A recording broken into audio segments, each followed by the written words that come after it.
Savage of the ancient forest, demon of Astera, and a fierce wall for many new players, Anjanath is one of the most memorable newcomers in Monster Hunter World. At first glance he may seem to be a relatively basic tyrannosaur, but both his morphology and behaviour may contain a number of hidden secrets, as does his subspecies, the Fulgur Anjanath. So as ever, let's dive into a mix of fact and fiction to find out more. To start off, one thing that may tell us a lot about Anjanath's origins and affect much of its physiology is the coat of feathers. As you'd expect, these play some role in temperature regulation, and it's suggested Anjanath chicks may have a much more extensive coat of them to stay warm. However, it's very questionable if Anjanath actually needs feathers. The regular species lives in warm environments like tropical forests and deserts. And whilst deserts can get cold at night, it's unlikely even then Anjanath may need insulation. Anjanath may not be that large by monster standards, but it's still larger than the largest of the theropod dinosaurs from our own world. And when you're big, you don't really need a lot of insulation. Your thermal neutral zone is the range of temperatures at which your basal metabolic rate is enough to keep you warm with minimal changes. If you start shivering or feel the need to put on an extra layer, you're too cold, and thus have left this zone. You're now in the lower critical temperature. If you're sweating a lot and need to take off a layer, you're too hot, and thus have left this zone. You're now in the upper critical temperature. Your size will affect this greatly, with small animals having a very narrow thermal neutral zone, and large animals having a much broader one with a much greater tolerance of lower temperatures. Even animals like cows are relatively comfortable in below freezing temperatures. It shouldn't come as much of a surprise then that massive animals can take even greater cold, and quickly overheat in warm temperatures. Models from using elephants show that even a few hours of exercise in warm conditions could lead to organ failure from overheating. And when we lump insulation on top of this, it makes a massive difference. It lets medium and large animals withstand great dips in ambient temperature, whilst also making them more vulnerable to warm ones. So when we apply all of this to Anjanath, it's a wonder he doesn't already look more like a roast chicken. So what adaptations does Anjanath have for beating the heat? This could be one of the many uses for his extendable sinuses. Ostriches and some other ratites that live in seasonally very hot areas can undergo selective brain cooling, using the blood cooled by the respiratory tract to circulate around the brain and keep it cooler than the external temperatures. In mammals, this is done via venous blood from the cavernous sinus used to cool the brain, with the evaporative surface of the respiratory tract helping cool the blood. In birds, it's somewhat different, but it still relies on an analogous process of evaporative surfaces being used to cool blood. And so Anjanath's giant sinus may allow for venous blood to be cooled in the extendable areas of the upper respiratory tract, and then circulate around the brain to prevent overheating. On top of this, there is also Anjanath's sails. These will function excellently as thermal windows, areas of the body that are made to shed heat. They're confirmed to be heavily vascularized with an extensive network of capillaries. This, with the large surface area to volume ratio, allows for efficient heat loss. So it does seem Anjanath has a suite of morphological traits to allow for heat shedding in a warm environment, thus allowing it to survive in the ancient forest and the wildspire. It's possible there could be some behavioural traits too. As well as staying hydrated and resting in shaded areas, it's possible Anjanath could be partially nocturnal. For what it's worth, both Diablos and Anjanath's own cutscenes in Rise show it as active at night. Being subject to similar thermal challenges as Anjanath, it's unknown what activity patterns something like Tyrannosaurus engaged in.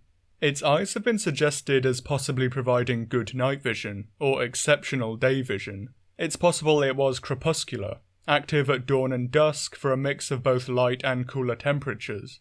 We can't see Anjanath's scleral ring, unfortunately, but the spread of behaviours across both day and night may make it cathemeral, essentially active at various portions over a 24-hour period. If there is some nocturnal behaviour though, it may be that Anjanath has somewhat reduced vision to trade for being able to see at night, at least partially. And it's not uncommon for carnivores typically believed to be diurnal to actually be active on moonlit nights especially. Anjanath's day-to-day activity may be a compromise of light and temperature. with frequent crepuscular activity, occasional nocturnal activity depending on moon phase, and diurnal activity depending on daytime temperatures and weather conditions. Ability to shed heat may also give Anjanath some foraging benefits. Aptonoth, the preferred prey of Anjanath, aren't exactly small themselves, and may also have to take some measures to avoid heat stress in tropical climates like the ancient forest. African painted wolves actually have greater hunting success on hotter days, and it's believed this is due to them having better ability to shed heat compared to their larger prey, thus allowing them to stay in the chase longer and catch them.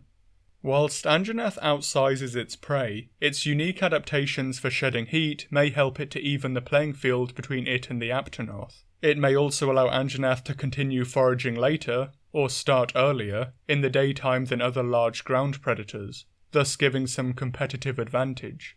So with so many physiological challenges to overcome in regards to heat, why is Anjanath even feathered in the first place? Well, my own theory is that Anjanath is the more recent and derived animal from Fulgur Anjanath. I personally think it's more reasonable that an Anjanath and its ancestors adapted for cold, and thus developed feathers that its subspecies may even be in the process of losing, what with their geographical radiation into warmer areas. I think this makes more sense than regular Anjanath having achieved its massive size without shedding its coat of feathers, or having evolved them in tandem with gigantism, despite the hot temperatures it lives in.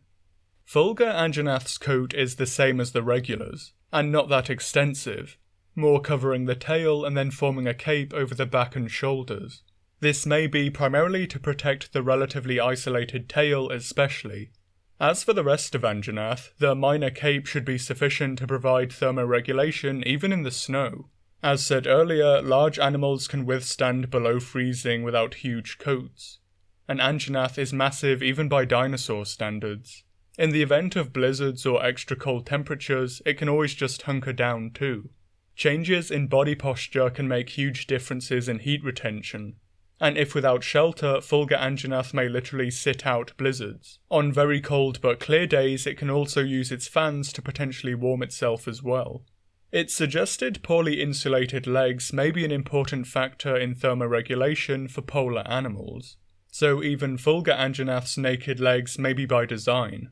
It's tempting to point out animals like the woolly mammoth in an argument for fluffy dinosaurs, but it really can't be stressed enough that the woolly mammoth was a highly specialised animal. It lived in far northern latitudes in glaciated periods with frequent blizzards and incredible wind chill. It really can't be stressed enough how cold it was. Anjanath's signature sinuses may also not just be used for keeping cool, but as you'd expect, they might play a role in enhancing olfactory ability. The extendable structures may be something similar to an organ called the vomeronasal or Jacobson's organ in mammals and reptiles. This organ isn't just used for smell, but for the processing of pheromones. In a lot of species, this is the organ that translates the chemical messages into one the brain understands, and passes it on to the rest of the body to react accordingly. This extreme adaptation may be due to Anjanath being so territorial. Other sedentary brute wyverns like Glavenus will mark their territory with tail scrapes, and it's unknown if Brachydios uses its slime to do the same. What exactly the evolutionary prompt was for Anjanath's very developed nasal system is unclear, but the scent marking and means to detect it both stem from it. Anjanath regularly marks its territory with sprays of mucus on certain landmarks. And again, this is much more analogous to mammalian behaviour than those of a bird or reptile. It's also a cool bit of speculative evolution. Most glands the mammal body has are actually just modified sweat glands. Despite producing fatty secretions, both scent glands and mammary glands are just somewhat modified sudoriferous glands. Some animals also take it further than others, with some carnivores having specialised anal glands for territorial marking as well. Anjanath has no sweat glands, but it likely does have mucus glands. These are still both exocrine glands that produce copious amounts of viscous biomatter. So it's a really interesting idea to make this a potential scent gland for an animal without sweat glands. Anjanath may also alter its scent marking behaviour in response to local conditions, much like mammalian carnivores. Forest Anjanath in well-watered areas with good amounts of prey may use boundary marking, patrolling certain routes in their smaller territories and marking along the boundaries in a clear olfactory wall against intruders. In contrast, Anjanath living in the wildspire or the hoarfrost may use hinterland marking. This is making a number of scent marks along routes and landmarks in the interior of your territory. The animals have much larger territories due to lesser resources, and so patrolling the entire boundary and frequently marking it is impossible. So an intruder may make it some way into your territory, but sooner or later it will meet one of your markings and hopefully turn back. Anjanath clearly takes its territory seriously, as so much mucus will likely require good amounts of water from the body.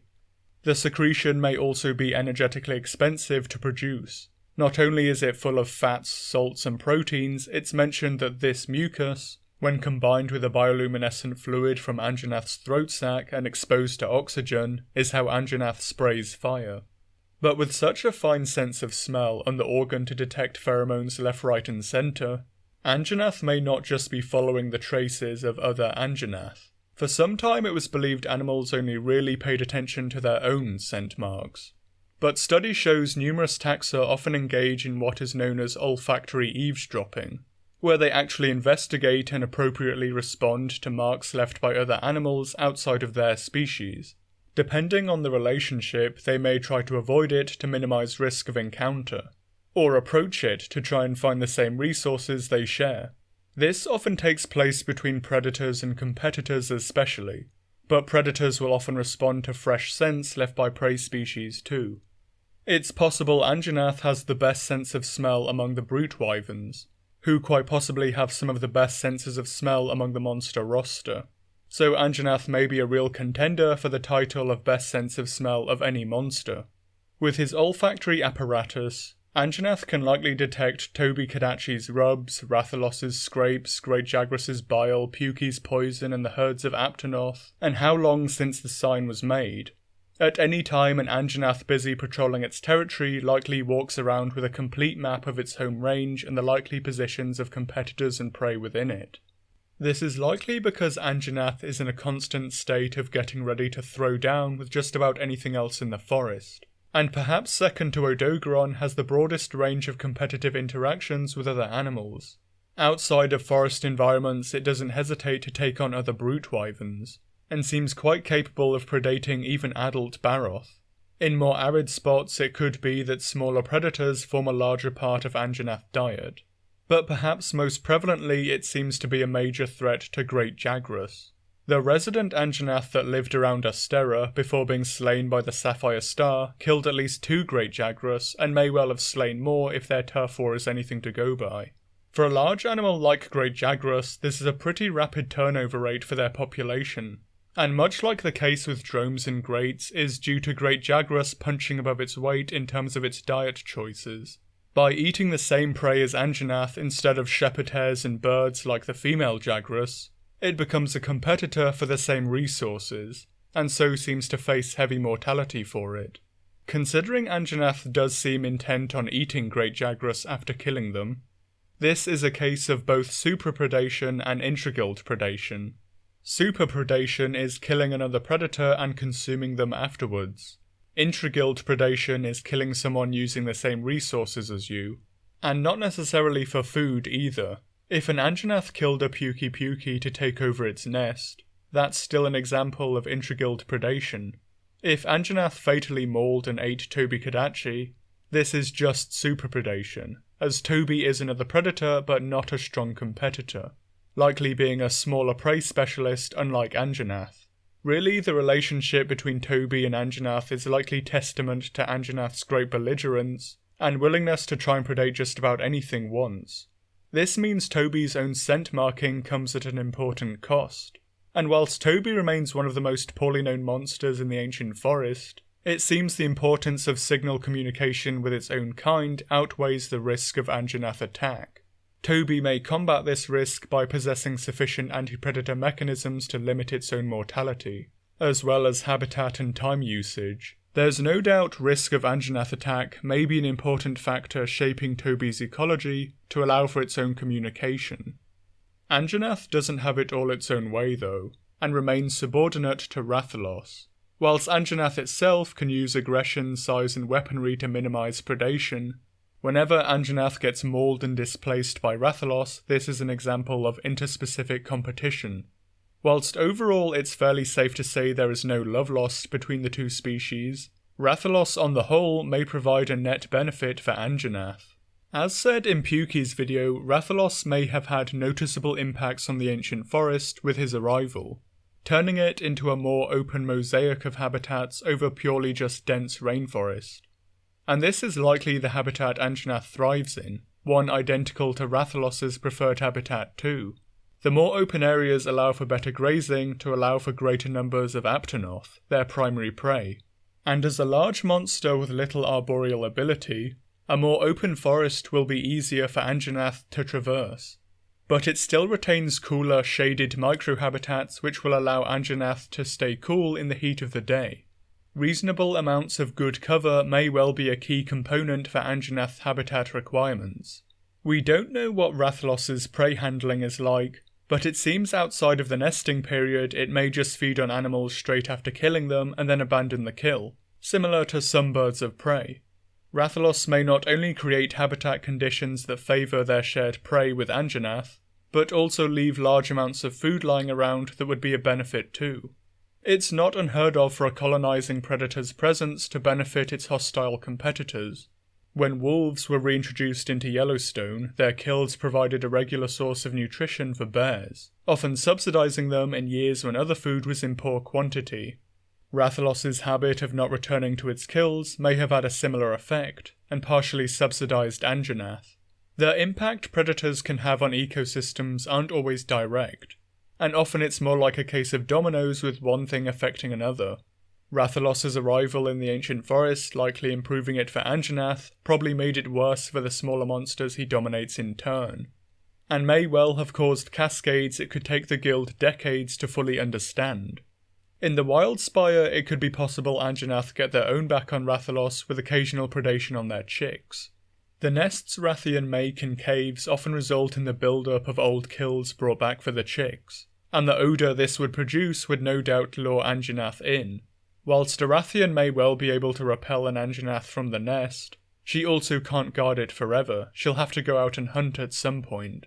Perhaps Anjanath replaces Seregios in the New World as the frequent nest raider of single Rathians. When not fighting everyone else, Anjanath probably takes time out of their busy schedule to fight each other as well. This is likely what the exaggerated tusk-like teeth on the mandible are for. Recent fossil evidence in adult tyrannosaurs suggests intra-specific combat revolved around wrestling with the jaws. Numerous skulls show lesions in the bone itself, scars from what are believed to be wounds inflicted by the teeth of an opponent, and most typically on the mandible or maxilla. It's believed tyrannosaurs would attempt to grab their opponent's head or lower jaw in combat and inflict bloody wounds in the process. For Anjanath it may be this behaviour, but turned up to 11. The large tusk-like teeth can be both used to inflict deeper wounds and make their grabs harder to get out of as well, possibly having the potential of doing damage just being swung at their opponent too.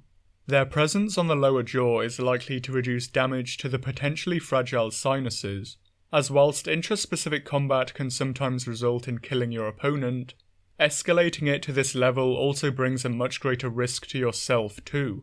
Having maxillary tusks may well just be too costly for both sides of the conflict. The mandibular tusks may also serve to potentially reduce conflict as well. They could serve as honest indicators of Anjanath age and virility.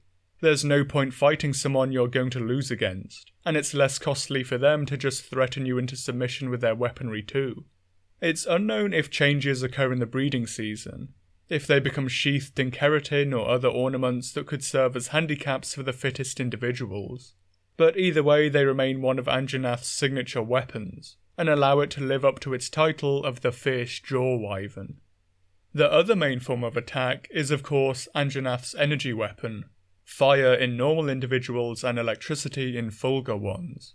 Being already so well armed, it's a little odd Anjanath has extra weapons layered on top of this. They also have little use in prey handling, as Anjanath is confirmed to prefer its meat raw. and Anjanath typically don't use their energy weapons against other monsters.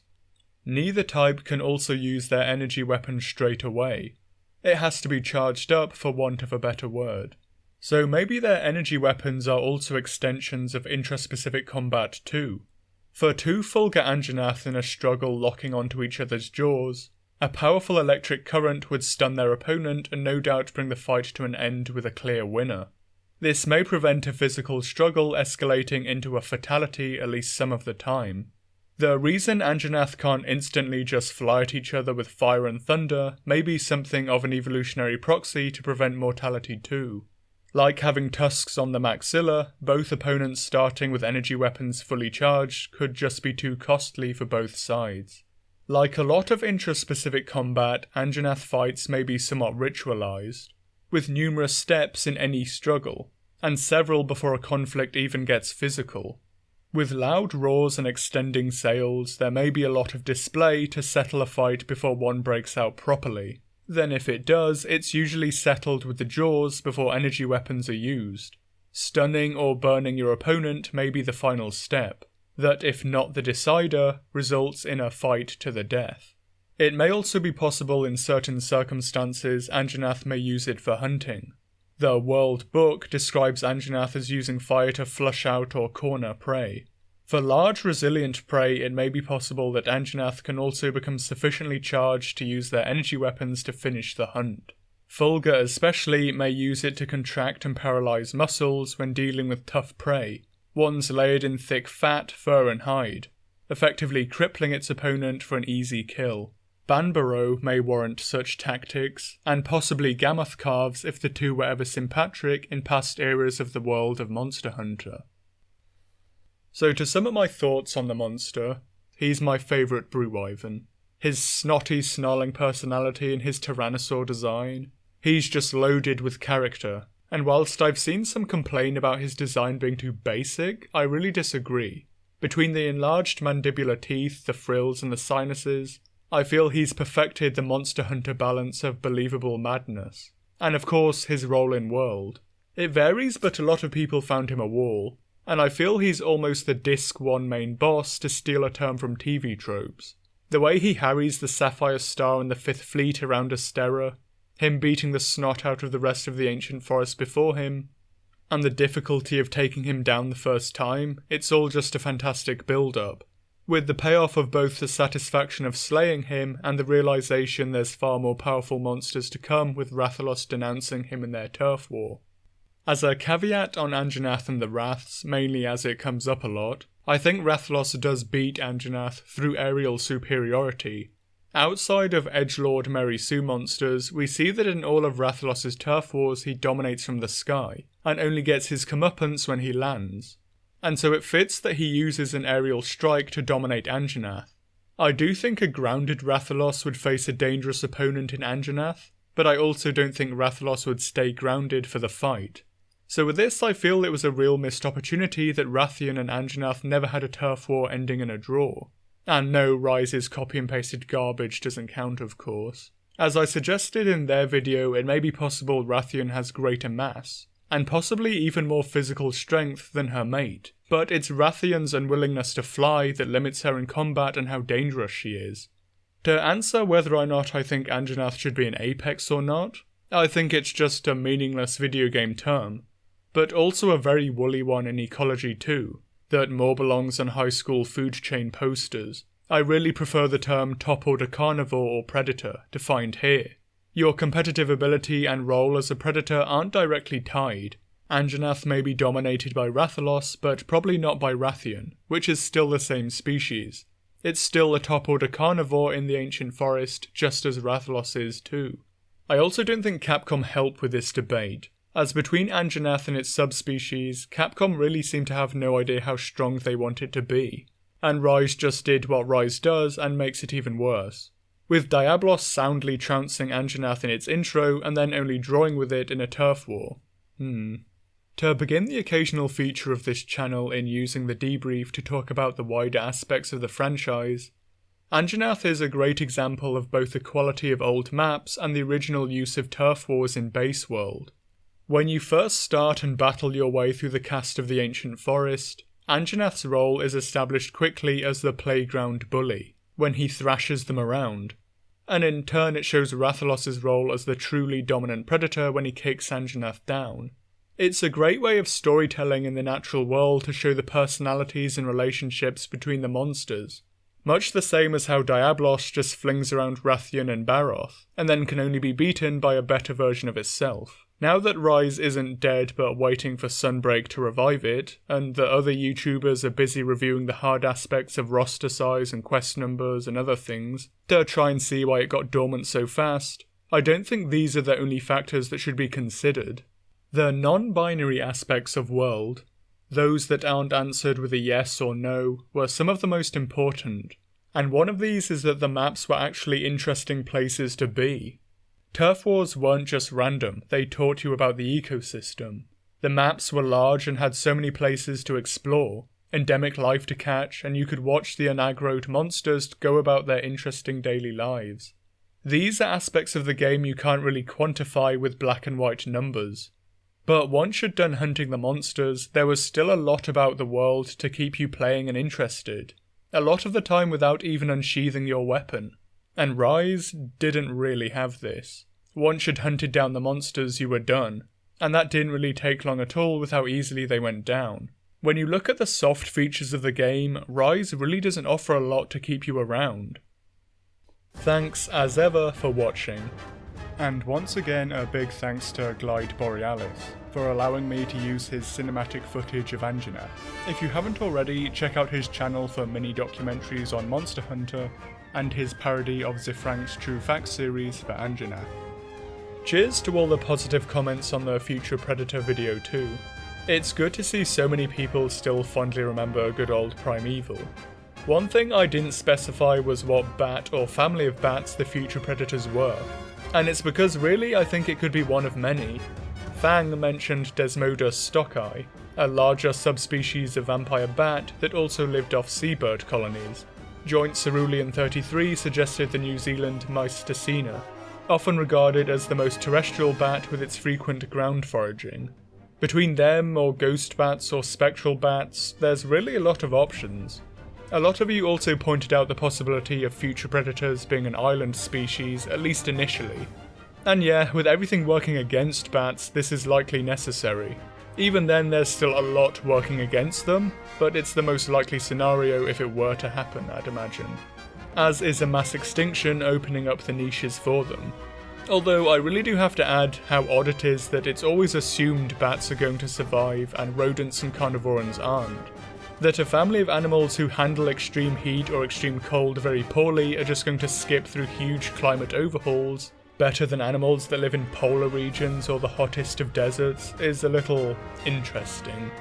If this is your first video of mine and you've enjoyed it, then please do consider the holy trinity of liking, subscribing and sharing it with friends who may also enjoy it.